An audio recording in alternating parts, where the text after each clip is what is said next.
Now you listen to me real good. I've told you once, I said it 1,000 times. You get out of those pagan, satanic, religious, Christian churches. Christians do not follow the commandments of the Bible. Christians do what they want to do. They make up their own laws, their own rules, and their own regulations. Come out of her, my people, and come out from among them.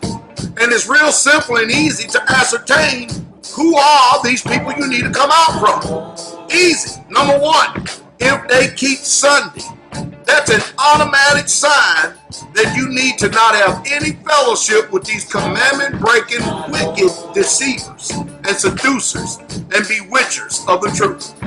Simple.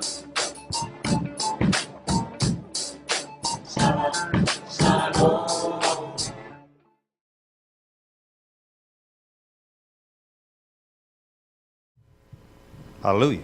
Hallelujah. Y'all can hear me all right? Yes, sir. Everybody doing all right this morning? Yes, sir. Hallelujah.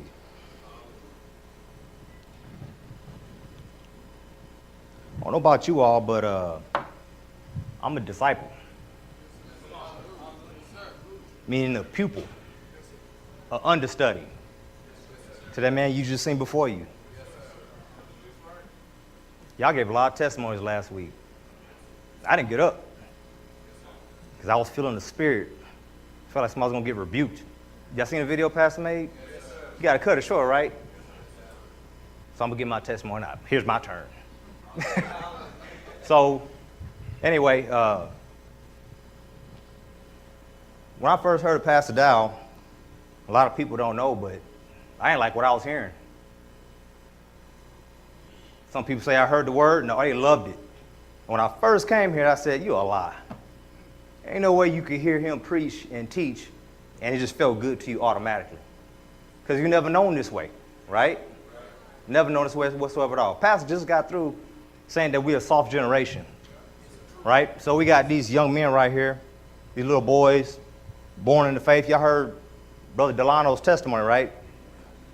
I guess the father didn't want his boys born in the world. Correct? But us right here, we're born in this world. We got all the residue of the world on us. The fears, the backbiting, the lying, the stealing, all of it. And we got to fight to get it out of us. I had a talk with Pastor maybe, I don't know, beginning of this year sometime. And I told him, I said, I got to really start all over. Everything that I thought I knew, I got to wash it all to the side. All of it out the way. I did not know what I thought I knew. You ever met a man or a woman new to the faith? They come in, they do well for quite a while. We had a brother that came with us to Tabernacles. Everybody loved him. And that brother could work. Man, he going to be a nice addition to y'all down there. Guess what? He ain't around no more. He was not what we thought he was. He wasn't. And so I had to look at self, and I said to myself, man, my generation, we not what we think we are. We not what we think we are, really. When I see these little soldiers coming up now, born in the faith, they remind me of these little Muslim children. They will die for what they believe in. They got men our age. They'll die for what they believe. They'll die for their Elohim. They won't rat out their own. You see, I had a testimony of Straitway back in 2012 when I was here. And some of you that were here know what I'm talking about. And before I left, I had something to say to everybody. And I was sorely disappointed about what I had seen. We had the man of y'all leave the community, and everybody went haywire. Everybody doing that, which is right in their own eyes. Everybody. I was very disappointed in many. Even much so, I even told the saints, I said, if Pastor was to invite me to live here, I wouldn't take him up on the offer. I wouldn't do it. I wouldn't do it at all. Not from what I seen at that time. Now, Pastor now, he says, and he gives the Saints here straightway a good testimony. He says, hey, this is the best we've ever had it here, right? Doesn't mean we arrived, right? We still got growing to do, right? We can never get to the point where we feel like we've arrived, we're there. Pastor gave a teaching last year. I don't know if some of you guys remember, we talked about striving, right? Pushing, striving. And how do you strive? You continue to put more in front of you to learn. You never stop learning. That's pretty much where I'm at. So I have to start all over again. And he talked about this maybe 2 years ago. To unlearn everything that was pumped into our heads from the time of a youth. You know, it's enjoyable to see these little ones. It really is. And I have a really good hope for them. A really good hope for them. Because of everything that the Father's doing with the communities, building up. You know, Pastor told me a vision that he had a vision for the ministry. Maybe 2012, he said, this is the hub, and we can have communities spread out 6 hours this way, 6 hours that way, in a radius. That way we can go between, right? Y'all heard him talk like this before. Yes, sir. Yes, sir. But me and the brothers down there had our own ideas. We had our own ideas. And we took off to Oklahoma and bought 20 acres. And Brother Josh, at the end of it, I got something in my spirit, probably the second or third time I visited that property, and I said, this ain't it. And I had to humble myself and abase myself to go before the men that did what? That put money into it. And say, hey, I don't know about you guys. This ain't it. I got it in my spirit. We shouldn't go forward. We need to get close. And we need to fulfill this vision that he had. What he got done just finished saying? Right? Y'all put a man for us here? Correct? I say hallelujah. So everything that the Father's been able to do. How old is your boy? Man, y'all see how he be dancing? I enjoy that. I don't know if y'all can see it on the camera because people fill in the aisles, but I enjoy that. I don't know. Y'all must have a good spirit at home. I mean, that brother is just dancing, clapping, and everything else. Shoot, I tell you, he probably in a tie with Adiella back in Houston. I mean, she gets down. It really does. So, but hey, I greet everybody out there, all the home fellowships, all the elders, Houston Saints, and I want to say a special thank you to everybody for praying for all the saints that were not feeling well, sick. My brother called me this morning, and he feels a lot better this morning.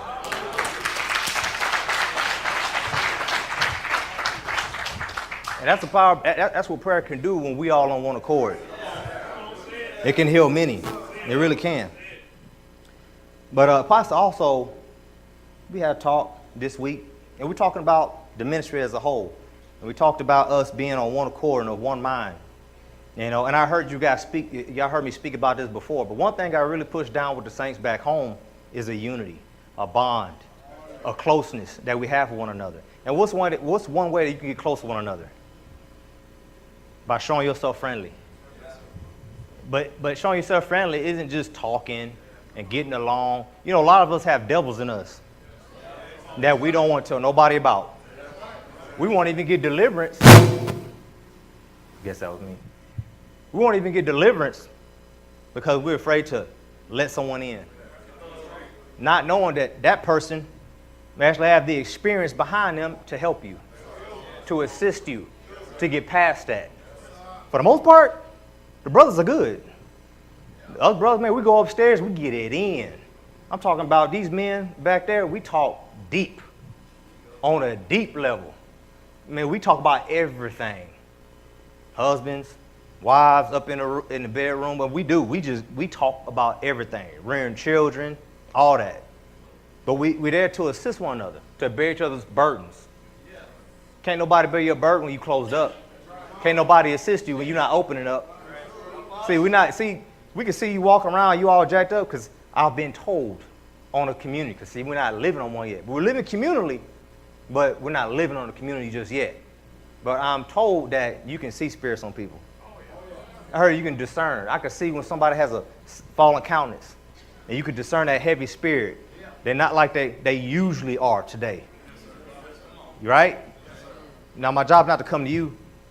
Right?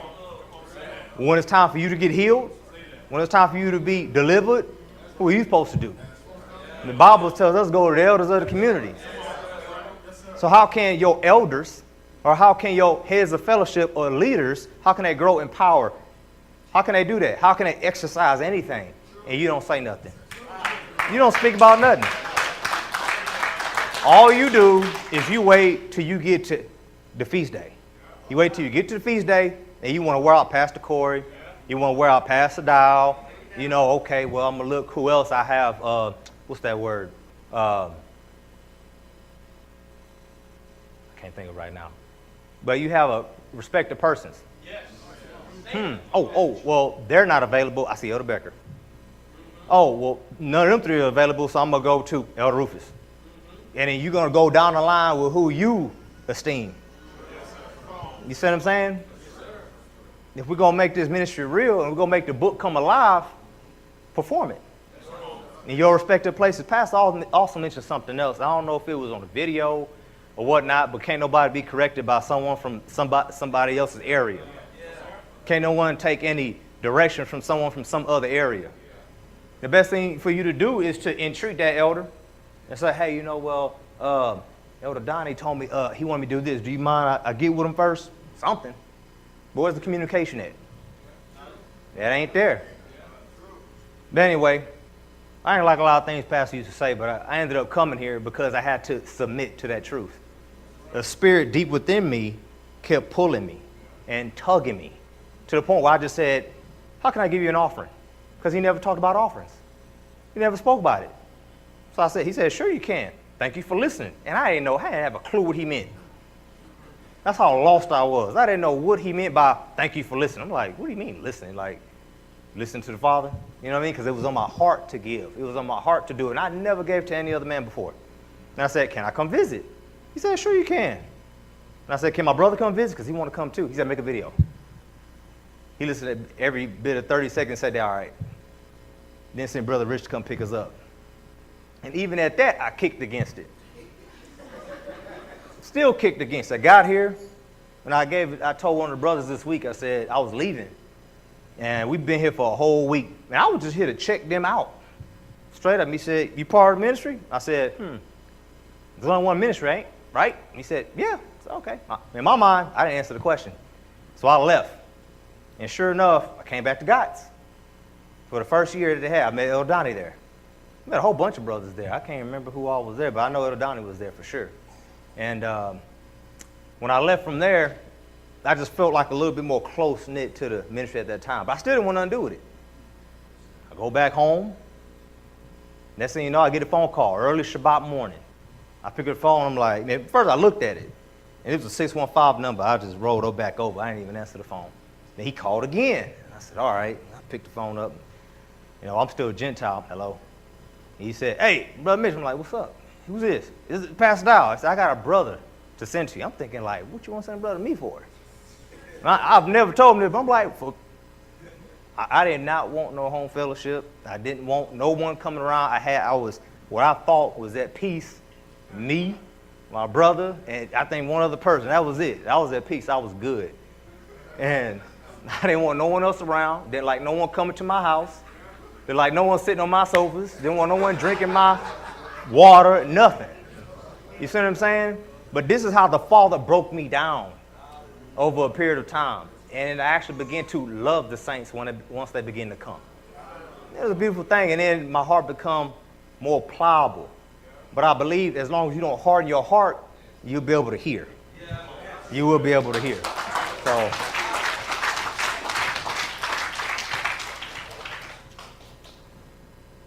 something else I wanted to make mention of was I want to say a special thank you to Brother Brett. I also want to say a special thank you to Brother Scott. I truly love what I see them doing here at the community. And I truly believe that they're a big help to what, I see the man of y'all is attempting to do and trying to do. Don't get me wrong, you got your old timers like Deacon over here, you got Brother Rich, Shane, and Elder Becker, but these two are really two good new additions to the community. I mean, I know I'm saying new, but they've been around for a few years, but they're still relatively new. They ain't really been around that long. That's another thing too. Gave me another thought. So when you first come into the walk, You excited, right? Pastor, y'all hear him always say, new brooms sweep well? Okay, so many of us were new brooms at one time, and we swept well, all right? Then we go 2 years, right, and we still fighting, we excited, we fired up about the Father, we coming, we coming from 13 to 15 hours away from Texas. We driving all that way up here, every feast, well, two times a year for the feast days, God's things of that nature. And then what ends up happening is you get to that 3, 4, 5 year mark, and here comes your test. Here comes to see if you really serious about this thing, to see if you really anchored in the Father, to see if you really got deep roots. Really, that's what's about to happen. And you really don't know what's going to happen with you. You got these thoughts being submitted to your mind. You entertained someone's evil communication too long. You see what I'm saying? This is what happens. And so your mind is starting to be evilly affected. You know, I can speak like this because it happened to me. You see what I'm saying? And so I come here and you can't even look at certain men the same, women the same. You go over here giving half hugs and they could feel it because you know when it's real. You know when it's real. You really do. Because in this walk, everything is real. The love is real. The hate is real. The jealousy is real. It's all real. Laziness is real. It's all real. And you go too long without him in your life or your face in the book, yeah, you're going to fall off. Yeah, you'll be taken away. Got to keep yourself in the love of y'all, right? So, but one thing I'll say is I really appreciate what the Father's doing because these communities are coming up and we'll have a real solid homes and foundation for all these children to grow up in.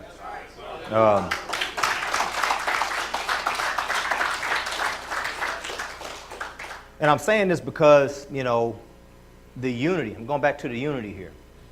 I mean, from the time that you guys last seen me up here and from the time last year Passover, a lot of things have transpired. I mean, Pastor, I know y'all have heard him speak, you know, pertaining to some of the things that some of the fellowships are doing. But I'll sincerely tell you, I truly love the brethren. And we know we pass from death on our life because we love the brethren. Okay? That's what the word tells us. And I truly love them men back home. I love you guys here. And I appreciate every ounce of wisdom and every ounce of instruction I can get. And I told Brett and Scott, I said, I look forward to you two coming to teach me. That's what I told them. I don't care, Brett, what you got, 23? 24? He's 24. I don't care. I'm in my 30s. Come teach me. Come show me. I'm banking on the fact that you know something by the time I get up here. I'm banking on the fact that when you get up there, you're going to be able to show me something. It helped me build. You too, Scott. I'm banking on it. I'm counting on it. All right? But these brothers, I mean, we came together. We saved over $100,000 something. And we purchased a farm for the saints. For a sanctuary for the saints. That's what we did. And after that, guess what? We went right back home and we kept going. We just kept going. Brothers kept submitting. Brothers kept giving giving everything they had. Some brothers was getting out of debt. You know, everything that we've been taught since we've been in this walk. Brothers was doing it. We was able to buy a diesel. Y'all seen it when we came for Tabernacles? Nice truck. Got with Elder, got with Pastor. Hey, what y'all think? It sounds nice. Brother Brett stayed on the phone with me for, I think, an hour one night. Looking up trucks, telling me what to look out for, what to stay away from. You know, just appreciating the labor. We were able to install our septic system. You know, and all this, we were just saving, buying. Got a house now that we can put on the property. You know, going to have water, going to have electricity. Now I can move Brother Josh down here to stay in a mobile home.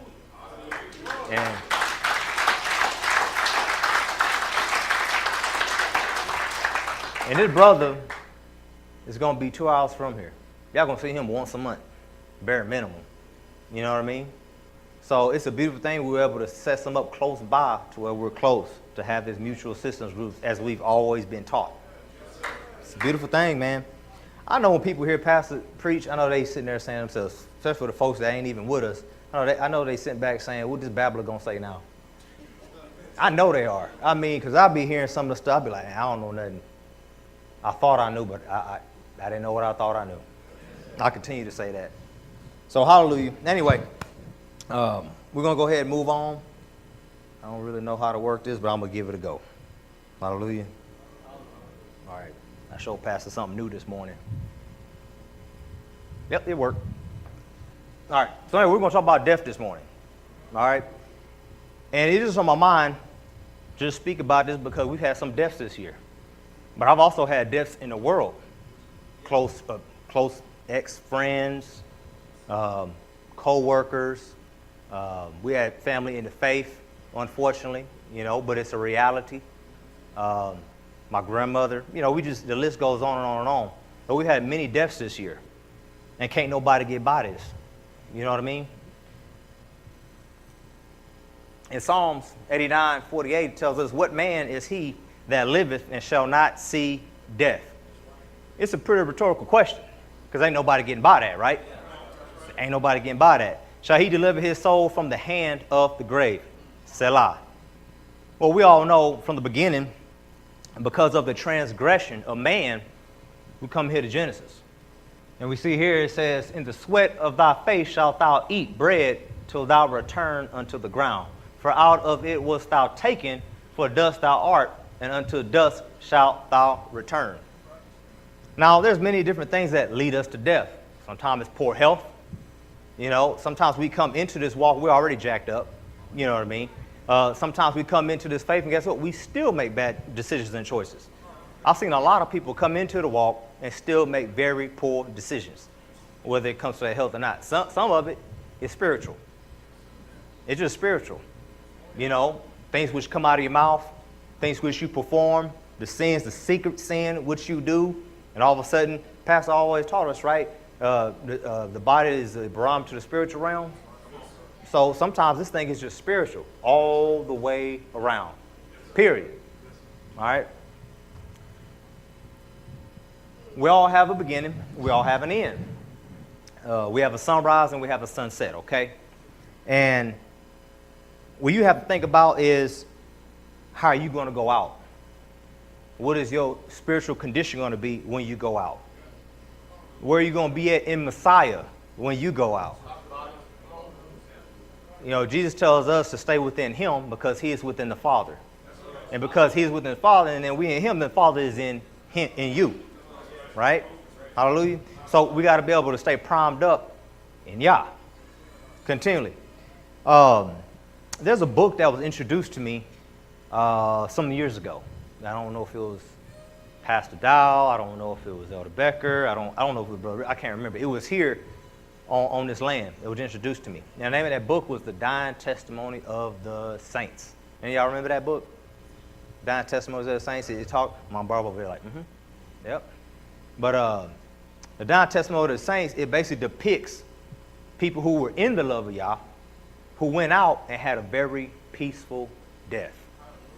And then we have those who was riding dirty, those who spirituality wasn't where it needed to be, and they was in fear, afraid to go to sleep, afraid to close their eyes, afraid to lay down at night, afraid to kick back in a recliner and just kick their feet up.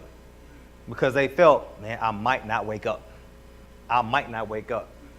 And Pastor just finished preaching, I think last week or the week before, talked about fear, right?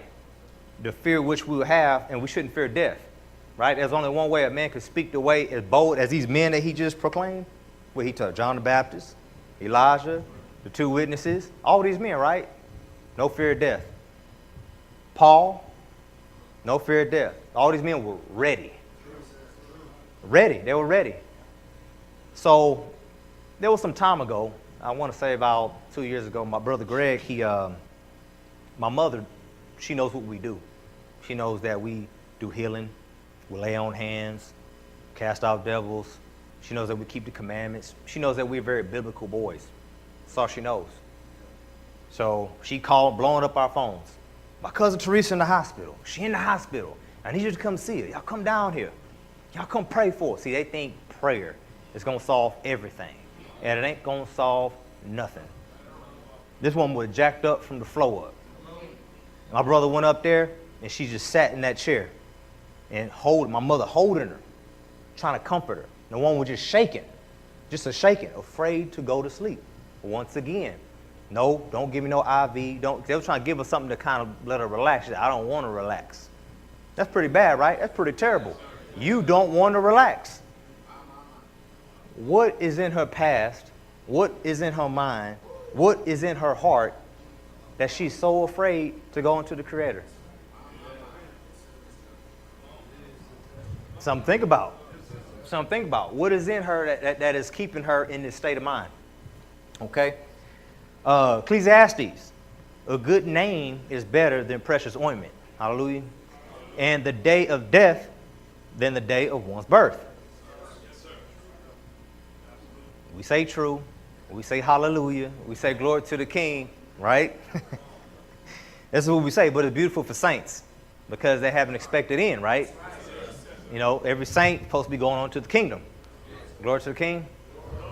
But, ask yourself a question. How many of us really, truly view death in this fashion?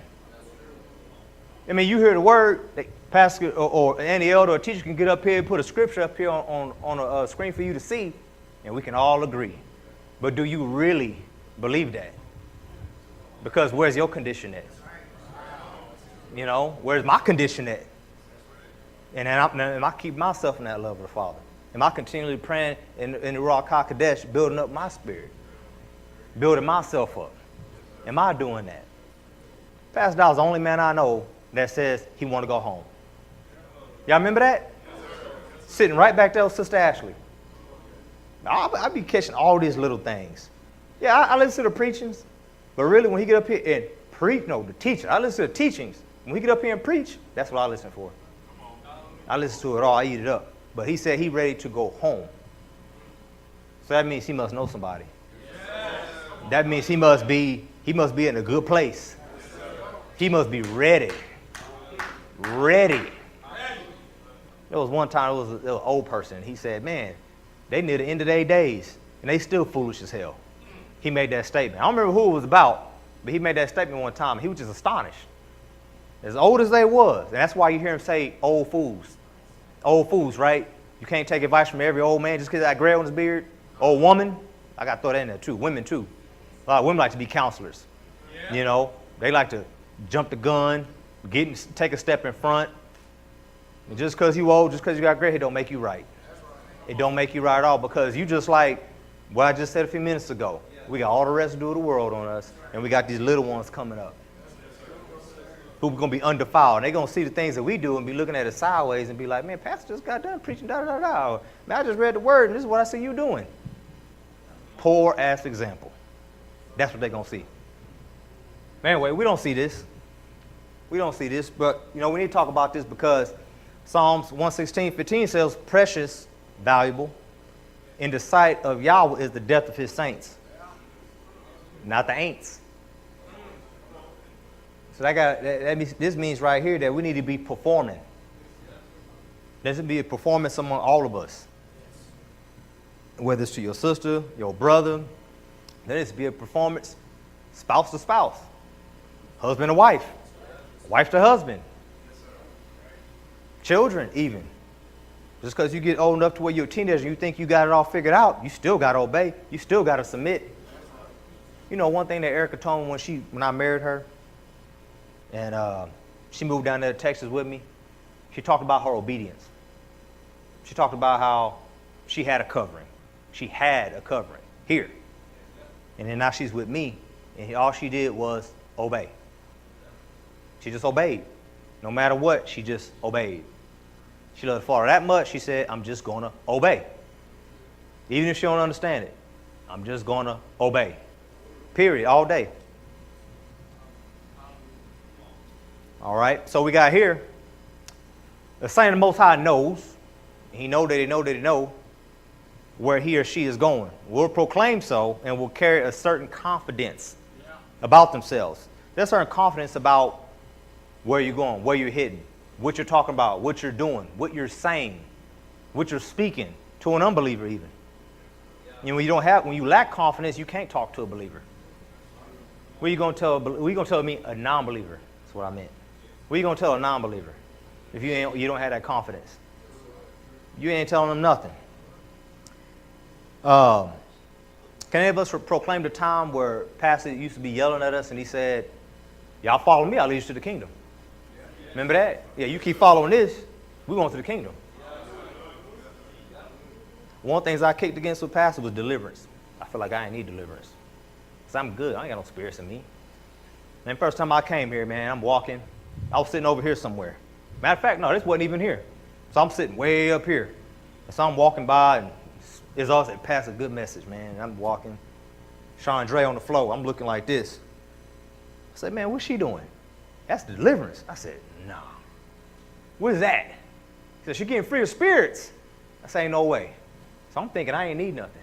So what I did was when I came here, 2012 Passover, we all came here. I said, you know what? I'm just going to believe what he's saying. For the simple fact, he said, I'll lead you to the kingdom. I didn't even understand what deliverance was. I said, I'm just going to listen. I'm just going to obey. I don't even know if anything really going to happen. I'm just going to listen. I'm just going to obey. All right, so Paul, he's a good example of this confidence, all right? And it says, for to me to live is Christ, all right? And to die is to gain. Mind you, this is death. This is him passing on. He's saying to die is to gain. To leave this earth right now is to gain. Not be here no more with you, family, friends, children, is to gain. So what he's saying. But if I live in the flesh, this is the fruit of my labor. Yet, what I shall choose, I won't not. All right? So, he had a mission. All right? He was on a mission. And he says here, for I am in a strait betwixt two, having to desire to depart, to die, go on and be with Christ, which is far better. Hallelujah. And verse 24 it said, nevertheless, to abide in the flesh is more needful for you. Pastor is my witness. I told him this morning, you ain't going nowhere. Did I not tell you that? We're walking. He was teaching me. Because I'm a pupil. I'm an understudy. We're walking down the road. He's showing me some things, pointing out a few things, and showing me what to avoid. Just teaching. And I was listening. I said, yeah, you ain't going nowhere. Yeah, we need you. I'm confident.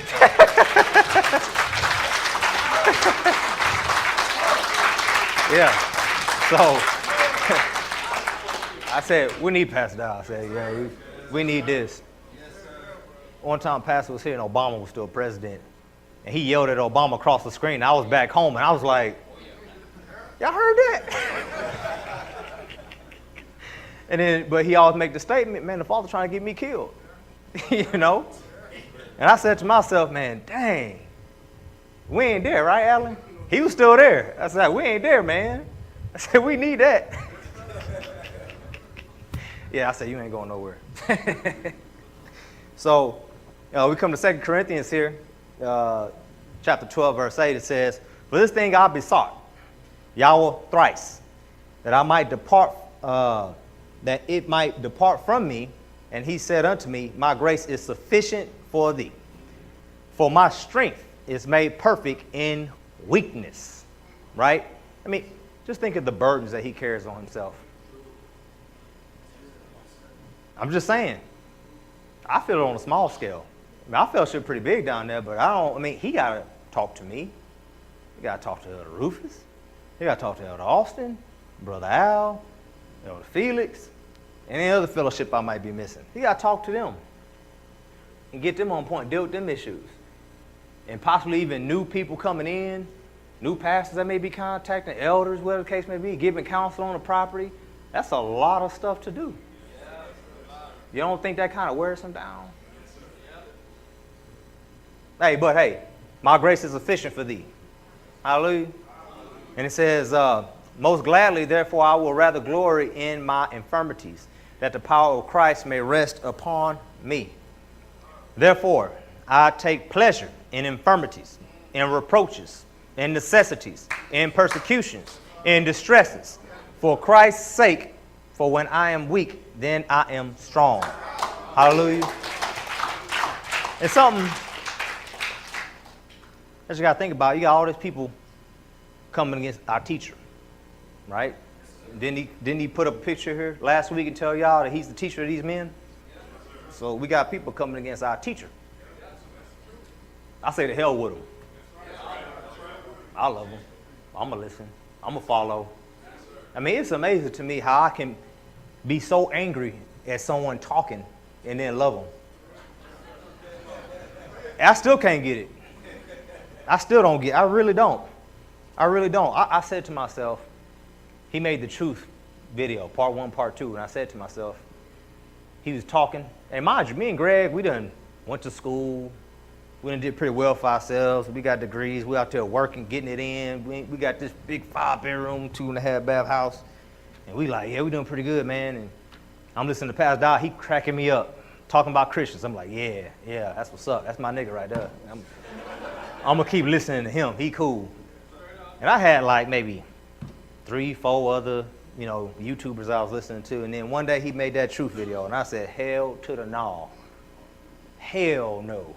You know what he was talking about in that video? Me giving up everything.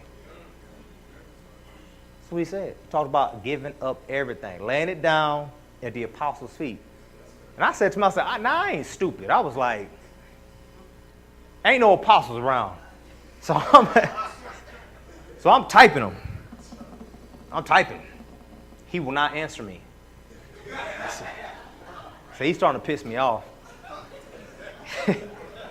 So tell me right now, do I need to come up there and live there? I will give over everything right now. I just need to play. I don't care. Because I was so sold out for the Christ, I ain't care. Just put me anywhere. I'll just come and lay it all down. If this is the route I need to go, I'll do it. But it took me about 3 weeks to get to that point. Yeah, because I listened to the video and I said, man, I'm going to try to prove, man, it got to be a chink in the armor somewhere. So I went back, listened to the whole thing again. Couldn't find nothing. Like, dang, man. So I said, you know what? I'm going to keep listening, but I ain't going to listen to that. So I kept listening to other things. Anything else he put out, I listened to. And then some time went by and I was just like, man, well, it is what it is. Okay, fine. I'm going to keep listening to him. Because the Spirit, there was nobody else out there. I'm listening to everybody else, but everybody had a sticking point. One guy, he was all polygyny, or polygamy at the time. He was all polygyny. So I was cool with that. I was like, all right, whatever, give me something else. That's it. One guy was all about the black people, the real Hebrews. But that was it, nothing else. One guy, he talked about Christians. But that was it. He talked about nothing else. I couldn't grow. Some other guy, name game. You got to have Yeshua's right name. You got to say Yah's right name. You can't say Jesus. You can't say God. You can't say Lord. I'm just like, man, this is getting on my nerves. So, led me back to him. Then he made a video. Save sinner. Convict the hell out of me. That's when I asked, could I send the offering? Can I come visit? So, I say glory to the King on that. Hallelujah. But we can't really fathom living for eternity, even 1,000 years in the kingdom to come. I mean, could you really? I mean, really, we can't. But you know what we do? We focus on the here and now without foresight. We're not looking down the line. We're not looking at the end game. You know what we do? How about this? How many of y'all said, oh, I'll come to Christ when I'm ready at one point in time in your life? I did. I said, I'm not ready. I said, I know, Scott, you special, man. You special. He know Christ. I heard of Christ, but I didn't know Christ. But all I said to myself, I'll come eventually. I was like 10 years old saying, oh man, 2000 millennial, 1999, 3 months till, I'm coming. So I'm thinking Y2K. I'm thinking at that time, yeah. I'm gonna be 15, I'm gonna be 14 years old. I'm gonna be turning 15 the very next year. I'm gonna come to Christ then. thinking, and I don't even know when I'm gonna go. How many children die daily out in the world? Teenagers go on trips, people fly planes, people get in car crashes. That just shows you how ignorant I was. No foresight, not looking down the line whatsoever at all.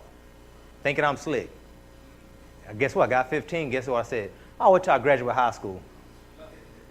I'll wait till I get out of high school. I want to have fun. I'm going to wait till I get out when I'm 18. Then I went to college. Can't do it right now. Bad. Yeah, I can't do it right now. That was evil, man. I just didn't know no better. Didn't have nobody lead me and guide me. Had no one to teach me. Where was the teacher at? Me and y'all didn't have no teacher either. Right? So we didn't have the foresight, all right? You need the foresight and able to see what you need to change, to see what change you need to go about until the breath go out of your body. Because once we come to the truth, we need to just go ahead and make that change. Because you never know when the breath's going to leave your body. None of us know the day nor the hour. But you can't comprehend Methuselah, 969 years living on the earth. All the way down to 120, what the Father allotted. You can't even fathom that. Because how many people even get to 100 nowadays? And then if they do get to 100, how many of them at full health? How many of them can be at least like Mother Beasley? Still got a little walker, but I got it. We're trying to help her get out. Elder over here told me, oh man, don't bother. She gonna tell you she got it. I was like, okay. I stood back. Sure enough, she got it. And I was like, all right, hallelujah. But how many of us really make it to 100? Not many. You know what I mean? If we do, we probably won't be at full health because of the way we're taking care of ourselves all throughout our lives. Honestly, and if you really look at it, I mean, look at Deacon Bell, how good he looked at this age that he is. Or even Pastor Dowell. You know, that's pretty good. That's damn good. Even really just the saints here, period. They're at a lot better stage at their age than most people are out in that world. But we can't fathom being like Abraham living to 175. We ain't got that type of time to sit there and play around with, toy with, and we got more, probably not, I was going to say we got more dangers, but, you know, we got cars and stuff and planes and, you know, but then again, back then you probably got ate by an animal, you know, shoot, a tribe or something, they came, you know, attacked, you know, back then, man, you gotta remember, you had Abraham and Lot walking about, and Abraham was just like, hey, Lot, pick your parcel out. Yeah, I want that right there. All right, cool, I'm gonna pick this over here. Long gone are those days. Yeah. Shit, me and Greg went looking for land, and Josh and Des, and what we gotta do? We gotta deal with taxes, we gotta deal with liens, we gotta deal with the government. Want to be in everything. That's something else Pastor taught me this morning. Everything's about money in this thing. They're gonna make everything as hard as I don't know what for us. Every last bit of it, all right? But also the foresight right here is the ability to predict or the action of predicting what will happen or be needed in the future. All right, so you got to be able, and you know, I can even correlate this to work. You really can. You correlate this to work. How many times, let me give you a story. 2007, I came working from offshore, and I came back on land, and I got a job working in the power distribution field. And I had a journeyman at the time. Even when I worked construction, I had a journeyman. And that journeyman, I ain't let that journeyman carry nothing. I would watch him, and every day he grabbed certain types of tools.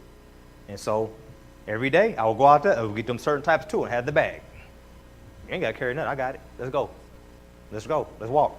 Show me where I need to be. You know what I'm talking about. You in construction, ain't you? So I got the bag. It's cool. And then over a period of time, he do a certain job. Oh, okay. He picked out these few tools for this job. So anytime I knew we were going to do a certain type of task or job, I would go get those certain types of tools. Then over a period of time, I said, okay, today we're doing this task. I'll get them tools, whatever the case may be. I've been watching for a while. Okay, he get to a certain stopping point for the day. If I get in earlier than him, the next day, guess what I'm doing? I'm continuing on. I've done this hundreds of times with him. I should know by now, right? There's the foresight kicking in. But you know, you got three types of men in this thing. I think I've talked, man. I know the Houston Saints kind of like, man, we already heard it before. But I'm going to say it again because I ain't heard it. But you got three types of men that may be living here, that may be out on your job where you work at. You might meet them out in the world. But let's say I'm gonna pick on a few of y'all, if y'all don't mind. All right, so I got to pick people who got thick skin. So I'll pick Scott. I'll pick Brother Allen. But you heard it before too. And Freeman. All right, so Brother Scott, we go on a job site. I can say, Scott, go round up about 4 or 5 men, brothers, and go get that task done. This is what we're going to do. This is what I want to happen. And you know what? He's going to go get them brothers, and he's going to go do it. I ain't got to go check on him all day. I ain't got to go behind him. I know it's going to get taken care of. I know it's going to be done. It's the same thing with y'all sisters. A lot of y'all sisters been living here for a while. A lot of you sisters often ain't been coming here for a while. By now, you have foresight enough to get certain things done when you come here and you're going to assist to help. So I ain't got to go behind Scott. He good. I ain't got to go behind him anything. He knows what exactly needs to happen. He knows what to get done. He knows how to go take a little bit further. And he knows he has discernment to say, okay, let me stop right here and let me go talk to him. So he's going to come and get me and say, hey, what else needs to get done? All right. Then we got Brother Allen. He going to do exactly what I tell him. He going to do 100% of it. He ain't going to go 110. He ain't going to go 120. He's not going to apply any foresight whatsoever at all. He's going to do exactly what I say. At the end of the day, he's going to have a seat, kick his feet up, and wait. That's the second type of brother we got, right? Man, we got. Ain't going to do no more, no less. Now we got the third type. That is the Brother Freeman. We got to damn near cuss him out every single day and teach him every single day how to do it over and over and over again. And we're going to be screaming at him saying, didn't we teach you this yesterday? Yes, sir. How you going to forget that? So we got to, we got to go over there every 2 hours. You done yet? Okay, I'm waiting on you. Got to come back again. Hey, we are waiting on you now. And we done talk over and over and over again. This speaks to just a bad spirit. All around, period. It really does. But you can apply this to work even. But even in the spirit, you got to be able to have this foresight to see what it is about your life that you need to change now in order to please him. Because when the breath goes out of your body, it's too late. We continue to hear it over and over again. We only got one chance at this thing. But sometimes what I see in all of us as a whole, I don't think we believe it. I don't think we believe it. Not at all. Because, there's a community type mindset that you got to have when you come here. Even if you don't live here. When you come here, you got to have a community type mindset. Man, Pastor rebuked me, man. Probably about a year or two ago. See, because I was still living out there. I'm still living out there. But my mind was slowly changing. And so Abigail was really small. So I didn't want Erica carrying her everywhere. So I bought a stroller. And I bought it up in Kentucky, brought it back. And, and I said, Nellie, I call her swag guy. That's me, his mother-in-law in Spanish. And I said, hey, can you go ahead and just put this away, store it up for me? Don't let nobody use it. Because I want to use it when we come for Abigail.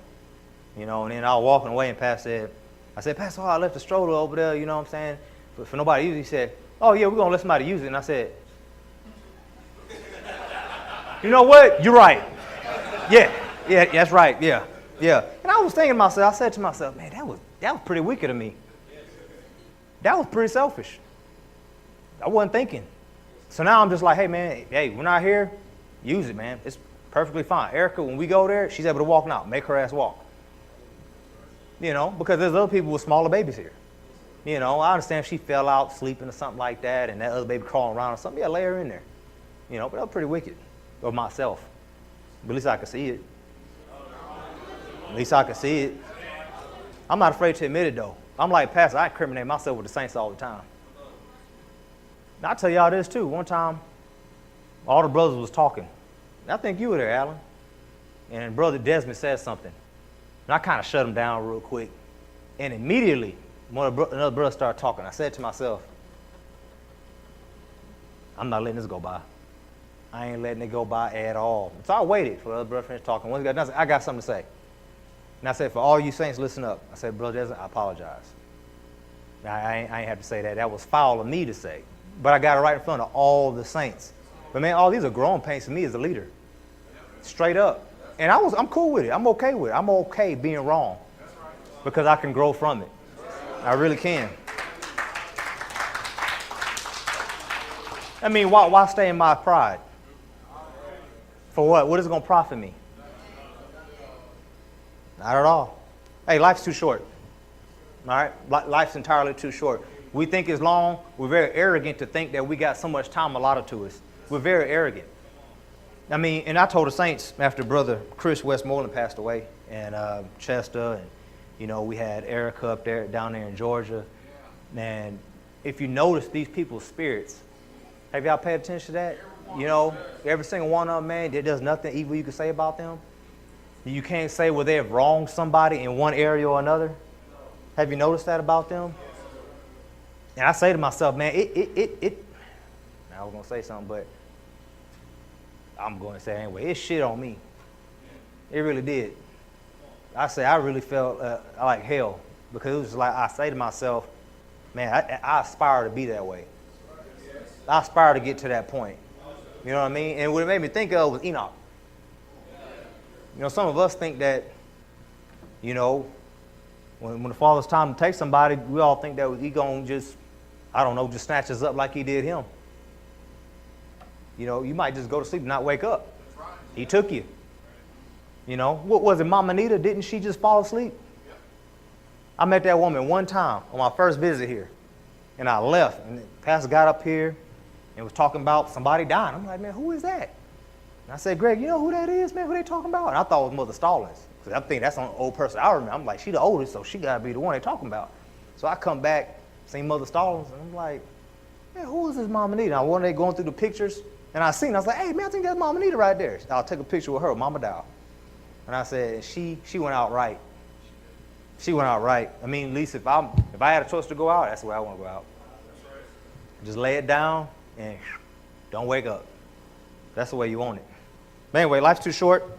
We got James here, chapter 4, verse 13. Go to now, ye that say, today or tomorrow we will go into such a city, and continue there a year, and buy and sell, and get gain.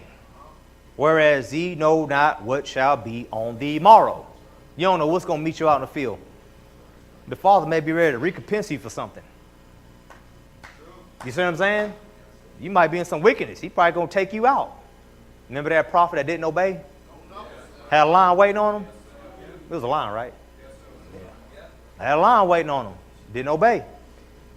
Whereas you know not what, I already read that. For what is your life?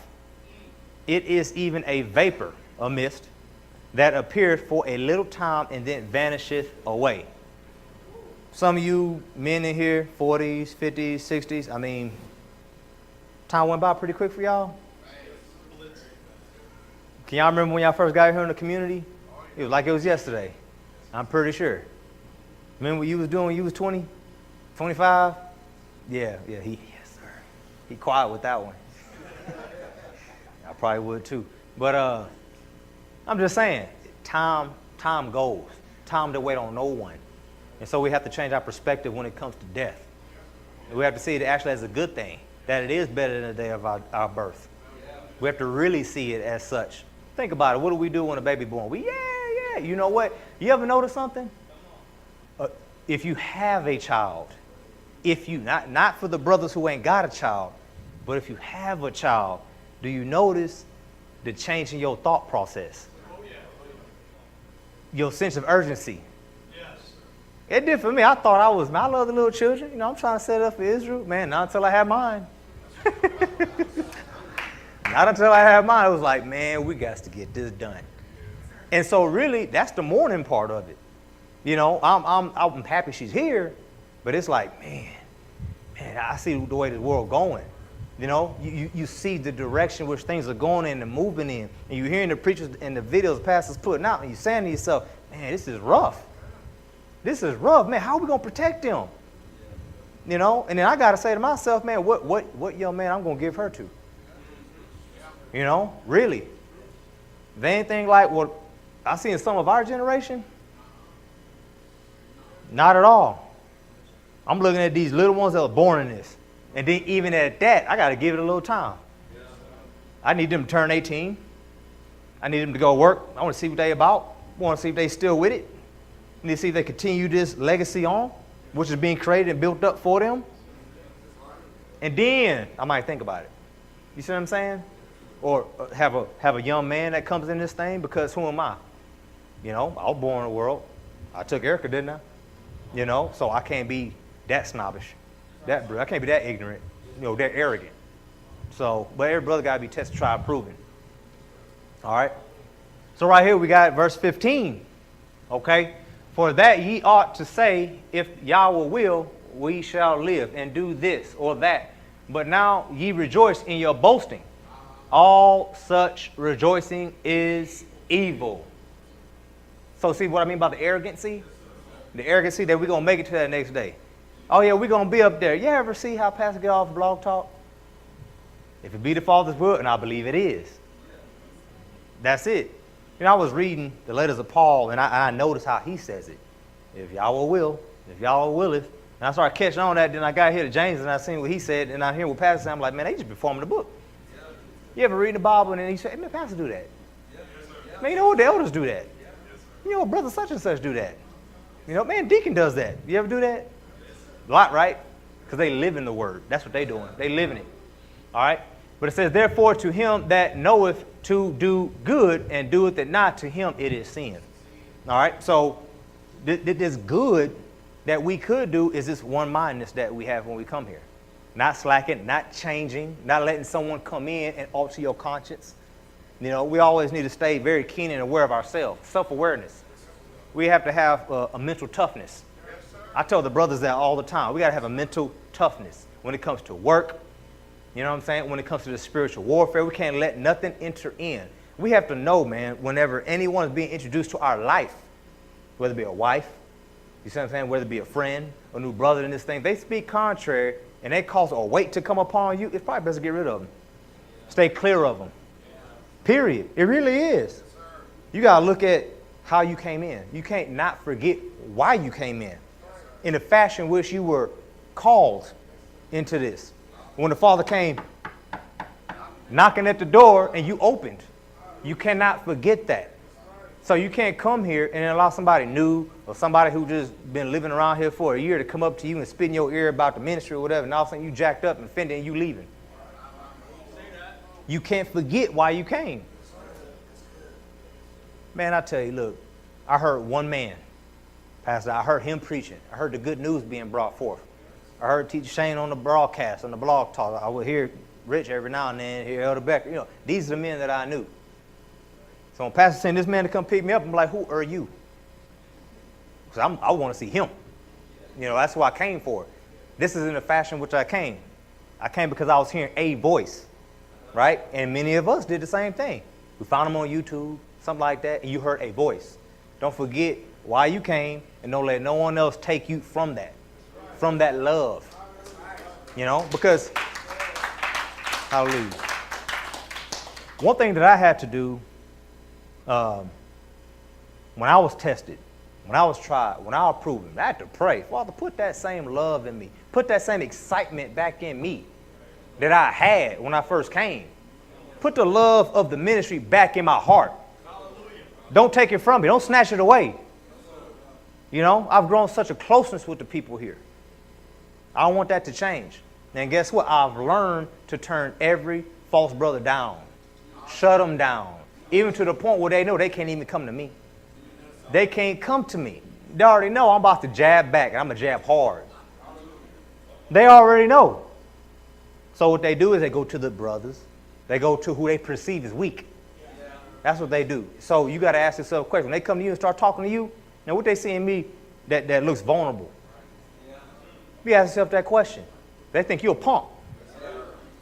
And they're going to get you because they want to have disciples after themselves.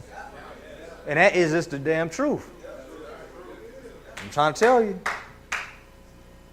So we got Isaiah here. The voice of Yah, the voice saith, all right, cry, and he said, what shall I cry? He's talking about John the Baptist here. All flesh is grass. Hallelujah. And all the goodliness thereof is as the flower of the field. And when I think about the grass and the field, see, and I understand what Pastor means now when we have to understand our culture and the place where we come from. Because in order to understand these things, we got to understand what he means by this grass and these flowers of the field and things of that nature. We have to understand nature and the surroundings. The Hebrew people were very in tune with their surroundings. They were very in tune with their homesteading, you know, their shepherding, you know. So when we read this book, like he just gave an example about the eunuch, right? You know, how can you understand and comprehend that if you don't know what the book is saying? You ain't going to understand the book if you don't actually perform the work, is what I'm trying to say. Or do the farming, or do the planting, or do the growing. You want to understand one of those, I forgot the name of that flower. You pick up, you just blow it, and it just blows away. That's your life. What's it called? Dandelion. See, I didn't even know that. I was going to call it a lily. See, I'm trying to get to the country. All right? I am. I'll get there soon enough. You know, hallelujah. I'll get there. The grass withereth, the flower fadeth, because the Spirit of Yah bloweth upon it. Surely the people is grass. Hallelujah. The grass withereth, the flower fadeth, but the word of Yah shall stand forever. So no matter what we do, take the word and shake it to and fro, it's going to stand. It's going to stand. It's going to be there. It ain't moving. It's immovable. You can't do it. You got to line up with it. I couldn't find no peace until I lined up with it. I didn't. I couldn't find no peace until I lined up with it. Everything I kicked against. I think JC and Charles are the only two men that are actually blood brothers in this thing. Am I right? Besides me and Greg. Right? Okay. So, and you know when Pastor talked about that Lariat law, I was like, hell to the no. Now, mind you, I already seen it. I read it before, and I was already like panic mode, like, you know, not for me to die, my brother take my wife, but for me to take whoever he gonna be with. You know, you know, I'm like, no. You know, so, but I'm just saying, I kick, and that means the other thing. I'm just using it as an example. But once I came to grips and said, hey, you know what? That's the word. That's the book. Hey, it is good because you are good. Period. Period. I'm going to line up with anything he put down because it's his word. It's his law. I can't worry about what anyone else thinks. I can't focus on what anyone else has to say. I can't worry about that. I got to focus on what this book say. And that's it. That's all I got to be concerned about. And be worried about. That is it. Nothing else matters. All right? Ecclesiastes chapter 8, verse 6. Because to every purpose there is time and judgment. Therefore the misery of man is great upon him. Hallelujah. For he knoweth not that which shall be. For who can tell him when it shall be? You don't know when it's coming. See, this misery here is distress. It's an affliction. It's your calamity. It is grief that you feel. You don't know when it's coming. You don't know when it's coming at all. It's the evil that you feel. That's what's coming upon you. All right? There is no man that hath power over the spirit to retain it. The spirit, all right? The Ruach HaKodesh, the Ruach. You can't contain it. You got no choice in that. All right? And we're about to talk about that in a second. Neither hath he power in the day of death. Period. You got no power in that. There's no discharge in that war. Neither shall wickedness deliver those that are given to it. Period. Outright. And can't nobody get by it. All right? You will have this misery if you corrupt Yah's way. You will have this misery if you've corrupted his way. If you haven't kept yourself in the love of Yah, you'll have this grief. You'll have this misery. You'll have this pain. You'll have this affliction. Okay? Ask yourself, seeing that we have no power to retain the spirit, Ruach, or breath of life, how should we run this race?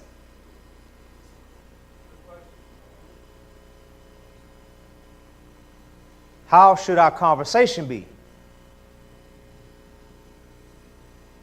Conversation. Brother Victor asked me a question one time. He said, Elder Mitchell, can I ask you a question? I said, yeah, man, what's up? He said, man, what is your demeanor, is what you said. What is your demeanor around new saints? Right? New saints, you can overthrow faith real easily. Pastor talk about all the time, we try to force feed every new brother, every new sister here. When I said, brother, I kind of just stay away from them. I talk to them, nice, cordial to them. If I see that they getting pumped up full of, a whole bunch of doctrine from somebody, I'll probably go up to them later on. I'm not watching, but you notice. You know what I mean? You're not sitting there just watching the brother, but you'll notice. You'll see the brothers over here pumping them up, and it's like, okay. So you got to go and save them a little bit later on because I want the new men, the new brothers, new sisters to have, not new sisters, I don't go talk to them. Stay away from them. I let the sisters go handle that. But the brothers, I'll go up to them later on and kind of deal with them, to have more of a healthy conversation. That's what I do. Where should our focus be? Or what should be our mindset? If we really think about that, our mindset. Now, I think it was some time ago, maybe 2 years ago, Pastor went up to Canada, right? I think he about to go on a trip there soon again in the next few weeks. But he went up there and they discovered in one of the books, right, in chapter 7 of 2nd Esdras. You ever read that before? All right, so let's go over it real quick. I ain't going to go over the whole thing. It's very long. So, but this is an excerpt. I'm just going to kind of nip at it a little bit, all right? And so this kind of goes back to ain't no man has any power to retain the spirit, which the Father's given, right? So it says, now this is chapter 78, doing verse 78 of chapter 7, 2nd Esdras, all right? It says, now concerning death, the teaching is when the decisive decree has gone out from the Most High that a person shall die. So see, there's no power in your hand. He's sending out this decree to come and get you. I'm coming for the spirit which I gave you. I'm coming for the breath of life I put into you. I breathed into you. I want it back. All right. Then it says, as the spirit leaves the body to return again to him who gave it, first of all, it adores the glory of the Most High. That's going to be beautiful. Now, that's going to be something. To leave the body, you're just going to adore. You're going to be astonished. You're going to be in awe. That's what's going to happen. If it is one of those who have shown scorn and have not kept the way of the Most High. All right, this is what it says. Who have despised his law and hated those who fear Yah. All right, so when you hate your brother and sister, you hate those who love Yah. You know that, right? Better get it right before you find death. All right. So such spirits shall not enter into habitations, but shall immediately wander about in torments, always grieving and sad in 7 ways. 7 different ways. We ain't going to go into the 7 ways because it's just too long. But y'all can read it yourself later on. Y'all can finish it. All right. So we're going to talk about the other one. All right. It says, now this is the order of those who have kept the ways, all right, of the Most High, when they shall be separated from their mortal body during the time that they lived in it. You see how it talks about the body? In it. You lived in it. Pastor keeps talking to us about, you know, hey, what you see is nothing. The real you is inside. All right. So they laboriously served, laboriously. You know how the Bible tells us diligently? Right here it says laboriously. Labor. You're laboring to enter in to the kingdom. You're laboring to make it. Which one of them sisters was up here screaming out? They trying to make it. Was it Tamika? Carolina? One of them. They was up here. I'm trying to make it. How many of us trying to make it like that? Make it like that. Doing everything they can to fit y'all's program. All right. Laboriously served the Most High and withstood danger every hour. So you heard what Pastor said a few minutes ago, right? Men is just a book. You know, they tortured, right? They persecuted Messiah. We follow him. They're going to persecute us too. All right? So this fits us right here. Every hour. So you mean danger every hour? Y'all feeling danger right now? It's coming though, right? It's coming. Every hour so that they might keep the law of the lawgiver perfectly. All right. So they going to rejoice in 7 orders. It says right here, first of all, they shall see with great joy the glory of him who receives them. For they shall have rest in 7 orders. That's a beautiful thing. I look forward to that. But this is what I will say. Earlier, you heard me talk about the children that grew up in Islam and how they grew up and they just feisty and they believe with all their heart. They'll die for what they believe in and their Elohim or their, mind you, their mighty one. Well, our boy's going to do the same thing. But ask yourself a question. If it was to kick off now and we had to laboriously enter in and be in danger every hour, how many of you would rat us out because you haven't been keeping yourself lifted in the Most High? I wonder about that. The pastor said it's a soft generation. I'm using his statement, soft generation. I tell the saints down there in Houston, man, we sissies. I use a different word, but I just say sissies for now. We sissies. Straight up. We punks. Why? We hadn't had to fight for nothing. This has been a life of ease for us thus far. It really has been. It's been a life of ease from us.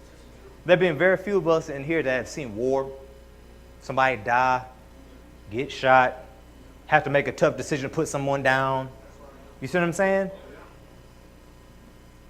Are you going to kick it? You going to be like these ones? Cord Dathan and Abiram? Kicking against in the wilderness? This is what being in the community is all about in order to prepare you for that time. We're supposed to be getting ready because this life that we live right now, vapor and mist, is only going to last so long, right? And this is a trial, a test for us to see how we're going to actually perform in the kingdom. That's all it is. If we can't submit now, we can't get in order now, we can't be zealous about his ways now, how you going to be zealous then? How you even going to enter in? And then you got to think, after 1,000 years, who's going to be loosed? Hashatan. So even though you get in, yeah, you get ease in Zion, 1,000 years, right? That's a long time to kind of. And all of a sudden, you start getting tempted again. Hit you out of nowhere. Got to stay in that love. But I wondered to myself, how many people will rat us out? Rat out the position. Brother ain't been praying, ain't been in that word, ain't been building himself up. Ain't really loving the brother, not loving his own children or wife. If he got one.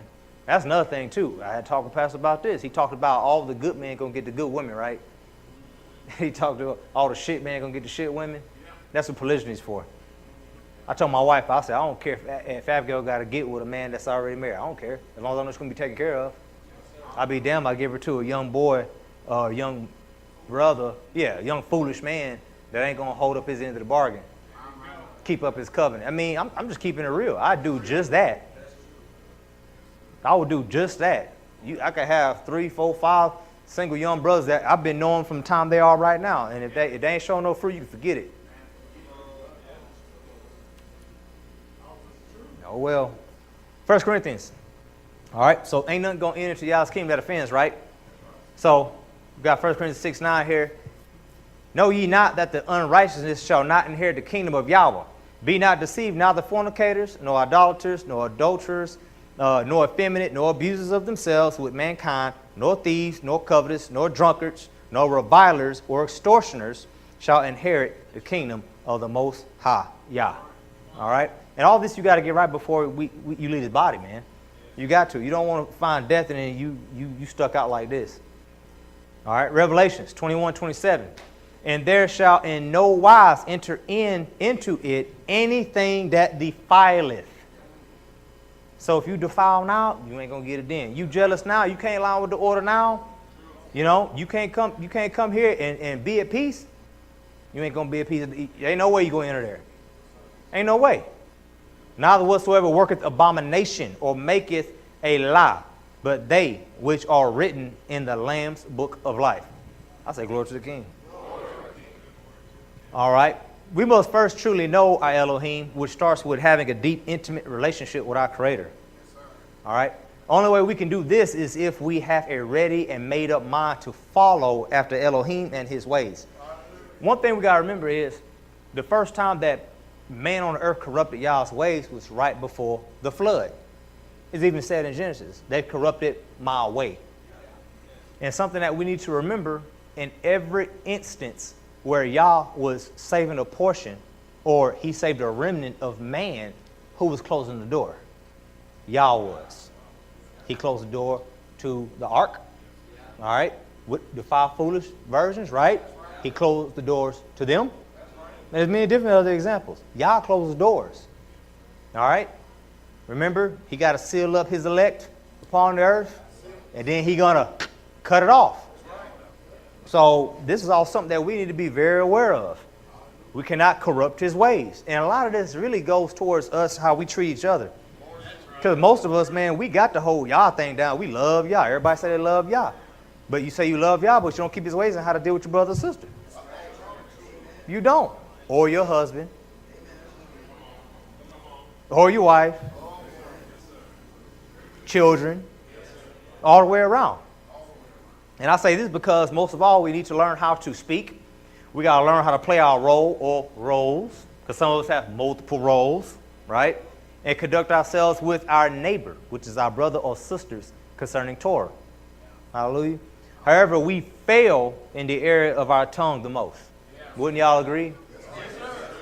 So sometimes, you know, we going towards, you know, some people, they don't just all of a sudden just die. They usually come up sick, right? They come up withered. They come up with these aches and these pains, these pings, things of that nature. And sometimes it stems from what you're saying with your mouth, what you're doing with your mouth. Sometimes this is where it's coming from. I'm trying to tell you, this is where it's coming from. Okay? It's tearing you up. And you know why I say that? Psalms 109. Certain people send back curses.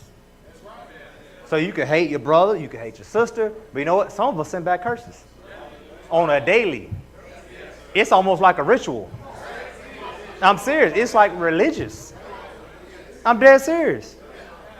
Brother Allen, you was down there in Houston with me. You remember one time I said, hey man, sometime I know probably, I have a hunch about why some of you are coming up sick. Remember I said that? You want to know why? I was sending curses back. And I pray detailed. There's certain things I want to come on them. And mind you, I'm not looking at them saying, I want it to come on him. I'm not saying that. I'm just sending the curse back saying, if somebody's doing this, send this on them. All right? I'm praying for that. And all of a sudden, the brother come through the door on Shabbat. Oh, he done fell into this. He done fell into that. Fell on hard times. He jacked up. You know, oh man, my baby this, my baby that. My wife this, my wife that. Me. Yeah, I just say to myself like, hey man, they just got hit. That got nothing to do with me, man. You know, that got all to do with you and the Creator right there. Yeah, because you speaking against somebody who loves him. And somebody who's following him. That's what's happening. I'm trying to tell you what's happening. So because he remembered not to show mercy, see, because some people, they want blood. Remember some time ago, preach about people want blood? They want to bury you. You get all the grace in the world, but as soon as it happens, something happens to you, and you get offended, you want blood. You want to bury them, put them in the grave. There's no mercy when it comes from when somebody does something against you, against your person. Flat out forget it. So right here is a perfect example of that. And he remembered not to show mercy, but persecuted the poor. And the poor doesn't always mean the poor without money on the side of the street corner. Hey man, this is the afflicted. You know, this is the lowly. Is what it is. This is the poor right here that he's talking about, okay? And it says the persecuted the poor and the needy man. The needy, that's many different forms. Many of the prophets were needy. They needed.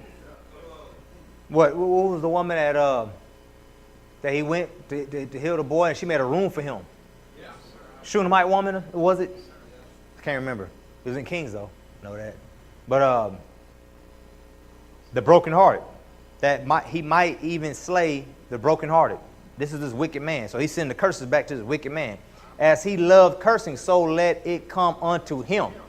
As he delighted not in blessings, so let it be far from him. Let no blessings come on him. So sometimes you got these people, man, they spewed a lot of things out with their mouth in this ministry, in these home fellowships, in these different assemblies. And all of a sudden, these things come upon them, and they wonder why. You got to think about it. Once you come into the household of faith and the fellowship, man, hey, there ain't supposed to be no sickness or diseases on you. Don't you know anytime I fall sick, the first thing I do is I try to figure out what I've done. I try to figure out what I've said. I pray to Yah, and I say, what have I said? What have I done with my actions? What have I lacked to do? Have you ever read the prophets? The renewed covenant? Have you ever read the any part of the Tanakh? Even the Apocrypha? Job, what the first thing them three men told him? Man, what'd you do, man? What'd you do? Where you messed up at? Because ain't nothing following you like this unless you just sit against Yah. Don't none of us think like that. We go find the first tincture we can get. Yeah, we do. We try to go find the first tincture that we need to get, but yet you riding dirty, disobeying husband, you know, kicking, scratching, clawing against every single thing. And some of you men don't even catch your wives, man. You don't check them. The only way that they're going to get in line is if you check them. Check them. That's it. Period. Hey, I'll put it to you like this, man. Erica knows. Erica, come here. Come here. Come down the aisle. I'm going to show you something. I'm going to tell you exactly what I told her. I'll let her tell you. Hey, come stand right here. Right here. Turn around. Look at everybody. Do you remember what I told you? Remember what I told you concerning her? And if you be rebellious, what did it say? Come on, what did it say? You said that if I were ever to... Hey, calm down. Go ahead. If I were ever to go crazy and like leave, Hurry up. that Abigail stay with you because that's your seed. Yeah, it's my seed. It's mine. All right, go ahead. She crying. So I told her basically, look, the child's mine. You're rebellious? Yeah, I'll get rid of you. She stand with me. Straight up. That's my baby.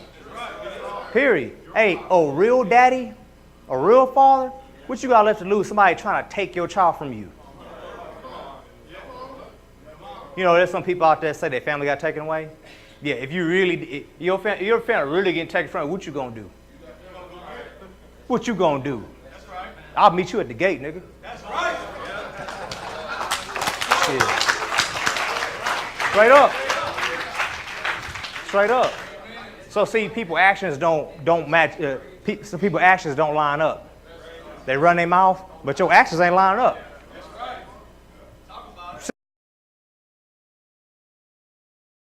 Seriously. Seriously. Ask yourself that question.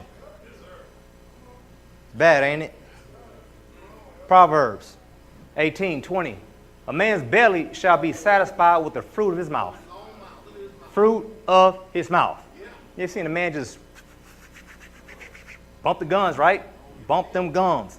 Sometimes I tell a few brothers, we'll see a brother talking, and they say, oh yeah, brother such and such. I say, yeah, he doing what he do best.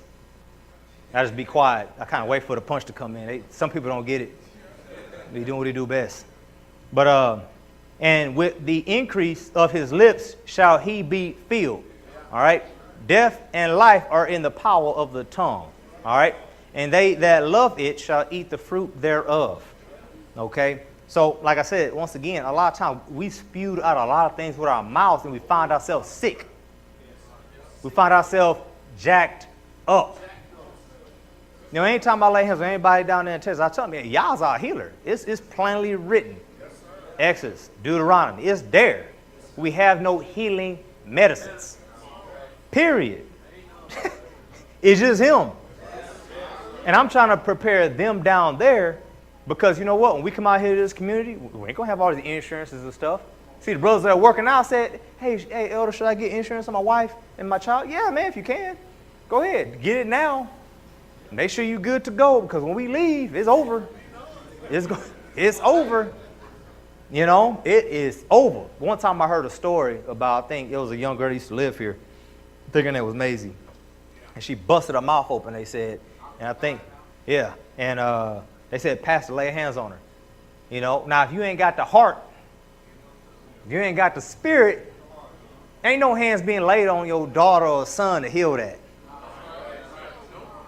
Just saying, you need an anointed vessel to take care of that. From what I heard, the way it was described to me, yeah, you needed something anointed for that. You really did. All right. Sirach 22:27. Who shall set a watch before my mouth and a seal of wisdom upon my lips, that I fall not, that I fall not suddenly by them, by your mouth, by your lips, and that my tongue destroy me not. I think a lot of times people don't understand that you're being destroyed by your lips. I don't think you get it. I really don't. I don't think people understand the things that they speak, that they spew out of their mouth. Now you just talking noise, right? Well, okay, the Father ain't seen it that way, because you got to give an answer for everything that come out of your mouth, every outer word. So you talking noise, you shooting the breeze, but the Father's listening. He listening very intently to everything that you're saying, and yet you coming up sick, you coming up jacked up, and you don't know why. It's pretty bad. All right.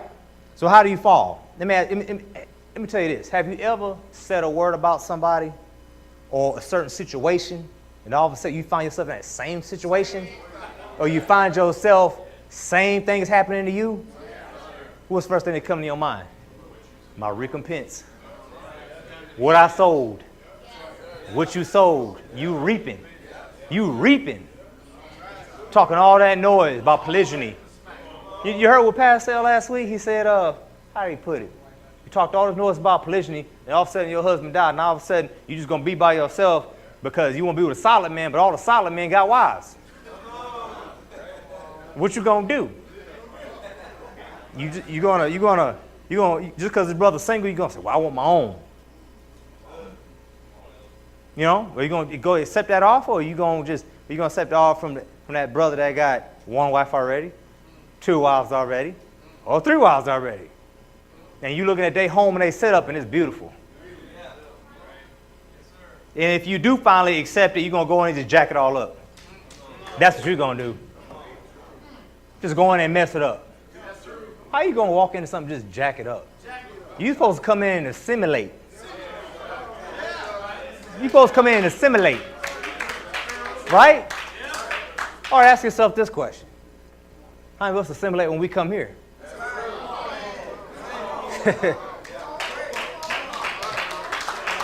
Right? Or we come and we want to change the program. We want to change the narrative. We want to change how things run. Right? That's what we want to do. We want to insert a little bit here, a little bit there. You know what? I have a different opinion than Pastor on very few subjects. But I would never tell them saints down there that. You want to know why? It's my teacher.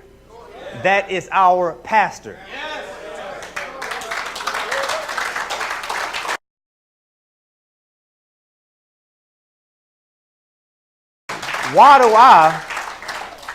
What need do I have to come and overthrow anyone's faith one way or the other? We'll all learn from him. I'm not going to get up here before you and preach something and teach something contrary. For what? Why do that? Am I mightier in power than he is? No. Am I mightier in wisdom than he is? No. I'm trying to get where he is. I'm following is what I'm doing. But there's a lot of presumptuous people that come in and they don't assimilate. They don't. Am I saying that word right? Assimilate? Okay. All right. Man, the brothers, oh man, Pastor, I tell you, I know. Because these brothers tease me all the time about how I talk. Am I saying it right, Desmond? Chipotle? I'm saying it right? What is it called? Chipotle? Yeah, I be saying Chipotle and all the other stuff. Yeah, man.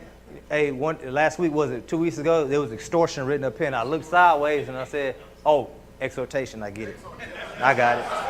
Yeah, I got it. I shot it in the corner because everybody over there dumbfounded. I said, no, exhortation, we know what he mean. Yeah, we know what he mean. Glory to the King. Yes, sir. All right, 1 Peter chapter 3, verse 10. For he that will love life and see good days, let him refrain his tongue from evil, and let his lips that speak no guile. All right? Let him eschew evil. This is to abhor it, to hate it, despise it, cast it out from before him. All right? And do good. Let him seek peace and pursue it. Pursue it. Run hard for it. Right? Laboriously, diligently, run hard, painstakingly. That's what we got to do. All right? Verse 12. For the eyes of Yahweh are over the righteous, and his ears are open unto their prayers. Not the unrighteous. You see what I'm saying? You can't be running dirty, man, be full of gal, talking all this crap about your sisters and brothers and the leadership, and the Father hear your prayers. That ain't happening. There's an order. If I differ in opinion with Pastor, I'll go to him. Just go talk to him. I got something. Don't rebuke me, but I got something. I got something. That's how I come. And a lot of people don't really know how to go to their authorities or their leadership. They don't know how to speak. I gave an example. I think I talked about it last time, but there's an example in how you come. It really is. You remember when Abraham, before the father went to destroy Sodom and Gomorrah, and how he spoke? He was pre-adventuring. May I say another word? Hey, if you don't mind, I want to ask one more time. Right? It was like, yeah, can I say on? You know, can I continue to speak? You know, us nowadays, we just want to go blab it. See, some of us, I didn't put it in here, but some of us, very presumptuous, and we make ourselves equal with the anointed ones. You know, because he's a different man from behind the pulpit. The elders are different men from behind the pulpit. They all are. And what you do is you make yourself equal with them. And what you do is you'll set yourself up to get rebuked. You set yourself up to get chastised, to get scolded. That's what ends up happening. We put ourselves equal with them because we cool. And me and Pastor cool. And we sat down, we watched a chess game together. He drank beer with me. And we had a good time at Tabernacle. Man, he was about to fire me. He told us a good joke. So now we cool. He's no longer that pastor. See, when y'all all first came here, it was like, it was a surreal moment for y'all. Was it not? It was a surreal moment for you. When you first got here, you know why? Anybody that you were following, if you've seen it for the first time, it's a surreal moment. It's like almost like meeting a celebrity, man. Right? And then what happened? You got very comfortable. And you no longer esteemed the office or honored the office. That's what ends up happening. But I'm speaking on all this stuff because death is coming. Death's coming. Regardless of what you think, what you say, you know, there's a bone in this flesh. You can't see it, but it's there. You got blood run through these veins, but it's there. I promise you. All day long. Death is coming. All right? Did I read that already? Yeah, I think so. But the faith, yeah, all right, hallelujah. Sirach 36:20. A froward heart causeth heaviness, but a man of experience will recompense him. All right? Y'all remember what? You just made a video about this. There's certain instances, situations that he really didn't know how to handle until he had what? The experience. You see it right there. An experienced man. Hallelujah. And this forward is a person that's very difficult to deal with, someone that's contrary to the way, all right? Someone opposed to the established order, whether it's in a setting of this nature, whether it's at work, on the job, or whether it's in a home fellowship or an assembly. There's an established order, right? You heard him talk earlier, right? Head coverings, skirt, men don't wear shorts, things of that nature. It's an established order. It's a way. And you got to honor custom whom customs due. All right? But anyway, so you got this froward heart. More like you got a froward heart out to deceive many. All right? And when you speak against someone, you know what happens? You receive a curse. All right? Why? Because guess what? If this person is someone who's in the love of Yah and they love the Most High, they fall in this line right here, just like Abraham. And I will bless them that bless thee and curse him that curseth thee. Okay? And in thee shall all families of the earth be blessed. Okay? And what? People see in the world when we walk about, right?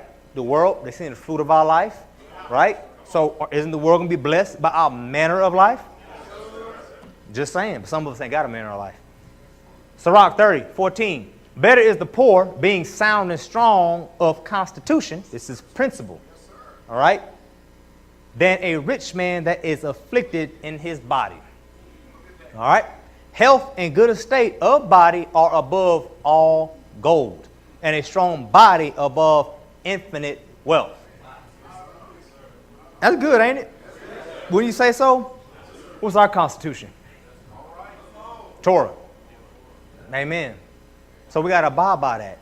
We got to have principles of the Torah working. We have to see it working. We have to see it being performed in your life. All right? Sirach 19:28.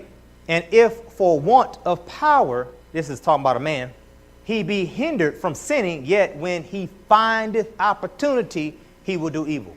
Do you have certain brothers, whether it's in your home fellowships, whether it's here amongst you, whether it's on some other community, you got certain brothers you got to watch all the time?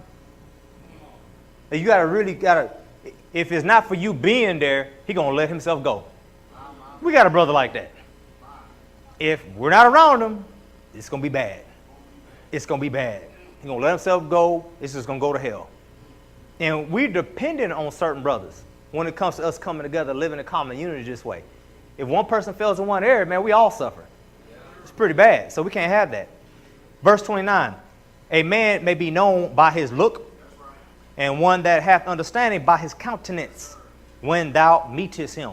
This is that first impression. All right. A man's attire, excessive laughter, and gait show what he is. All right. This is his man's gait, his body language. This is how he carries himself. You know what he is. All right. But one thing we need to keep in mind is ain't nobody getting by. Deuteronomy 32:39. See now that I, even I, am he, and there is no Elohim with me. I kill and I make alive. I wound, I heal. Neither is there any that can deliver out of my hand. Ain't nobody getting by, man. You're not getting by whatsoever at all. You just ain't getting by. You can forget it. All right. If we truly had the fear of the Most High Yah, or rather the love of the fear, or rather the love of Yah, we would walk more circumspect with one another. And let me give you an example of this. All right. I get this example before too. Hey Zion, you love your daddy? You scared of your daddy? You ain't scared of your daddy? You don't have no fear? No reverence? What's up, man? I don't know what he's talking about. Hey, man. He's shaking his head. No. Hey, I'll put it to you like this. You got Pastor Dowell sitting right there. You got Papa Dowell sitting right there. That's probably the perfect example in here. When he was a young boy, you heard him up here talking about how much he got his ass whooped, right? Okay. He had fear. That's how every relationship starts out. With their father, there's fear. You got fear. You don't want to get your ass whooped. You know? You don't want it. But as time goes on, all those corrections that had came to you, you begin to start appreciating it. You know, because you get to be about 18, 19 years old. You heard that he had a gun pulled on him. What are you going to do? You ain't got daddy. Man, daddy protecting. You see what I'm saying? Man, I appreciate Papa now. I got the fear. Now, I still got a fear that's a reverence. It's a healthy reverence there. But now I respect and I honor. I appreciate it. You know? And guess what? Now he an adult man. You know what I mean? He can just beat up Papa Dowell right now. But you know what? He ain't going to do that. He loves his father now. So see the progression? Yeah, he had the progression. So you had the fear, then he had the honor and the respect, and now he got the love. And that's how we should be doing Most High. We really should. I'm going to try to finish this, y'all. Sorry it's so long. Wisdom 1:12. All right. Seeketh not death in the air of your life. All right. And put not upon yourselves destruction with the works of your hands. For Yahweh made not death. This is the reason why. Neither hath he pleasure in the destruction of the living. Hallelujah. For he created all things that they might have their being, and that the generations of the world were helpful. All right. And that there is no poison of destruction in them, nor the kingdom of death upon the earth. So mind you, this was his intent. If you notice, for the righteous, for righteousness is immortal. Okay. Now, here's the kicker. We got verse 16 here. All right. And it says, but ungodly men with their works and words, not only the works or the deeds, but their words. All right. Because life and death in the power of tongue. Okay. Called it what? Death to them. For when they thought to have it, their friend, they consumed to naught and made a covenant with it because they are worthy to take part with it. They founded them own selves. And if you continue reading on in chapter 2, you'll see what I mean. You had these men, these were the live life to the fullest men. They seen the poor righteous man. This man's not for our turn. Come on, let's make a league in line, wait for him, so we may crush him. See, that's how they talk. All right, and all this is done with the tongue. All right, with having this knowledge, we should all know that no one is getting by the Most High.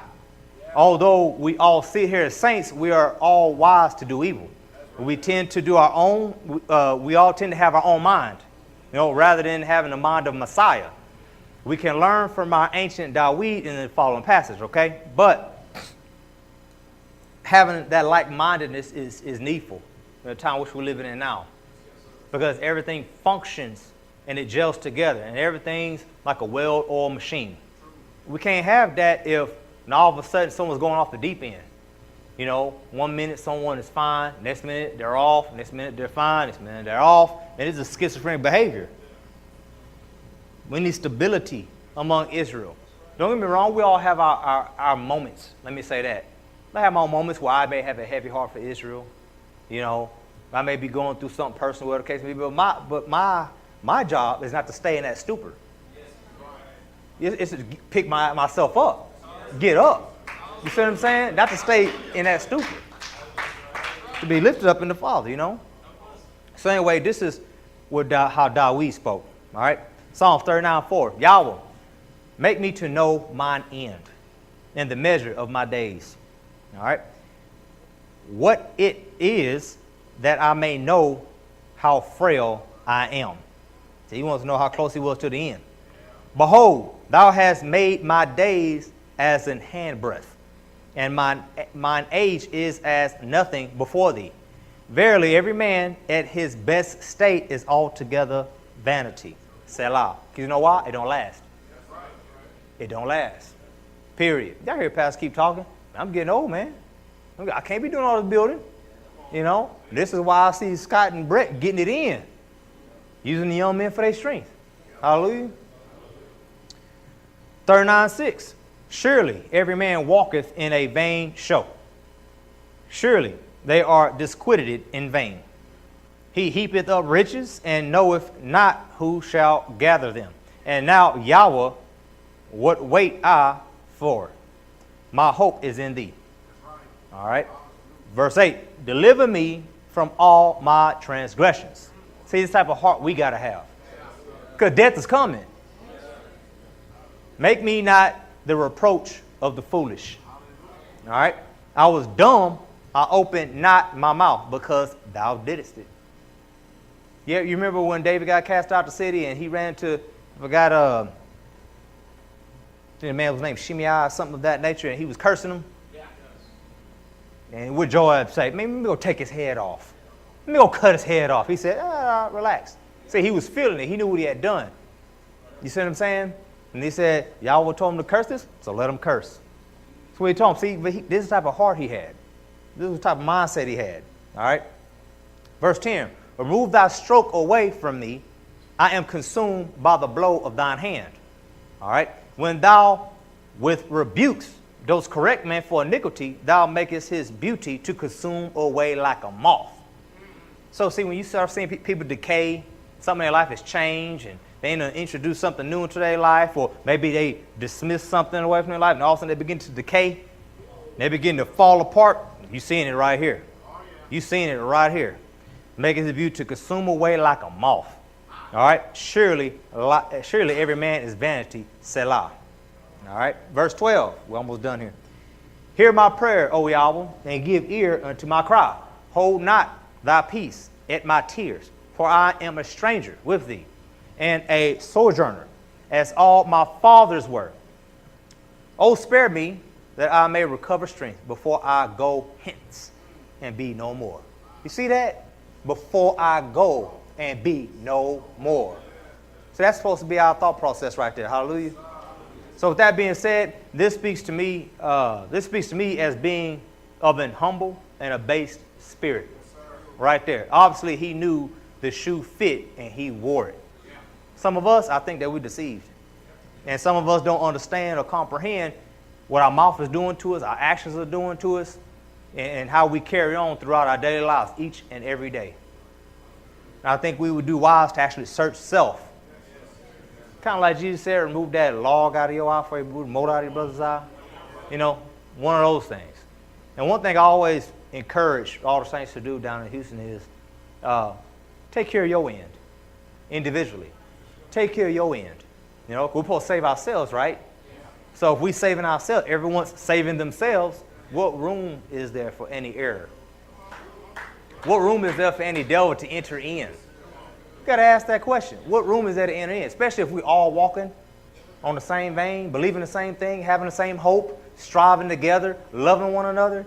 Can't nothing enter in. Every time somebody comes to try to infiltrate, block it every which way. Well, anyway, saints, man, I hope that you enjoyed me. I enjoyed you all. Hallelujah.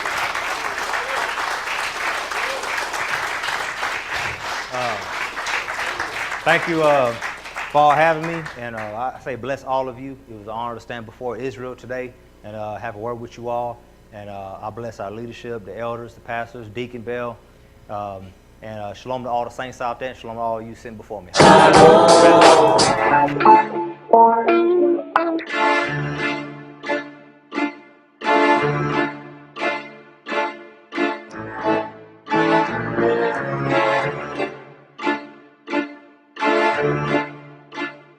Uh-oh, look at him looking.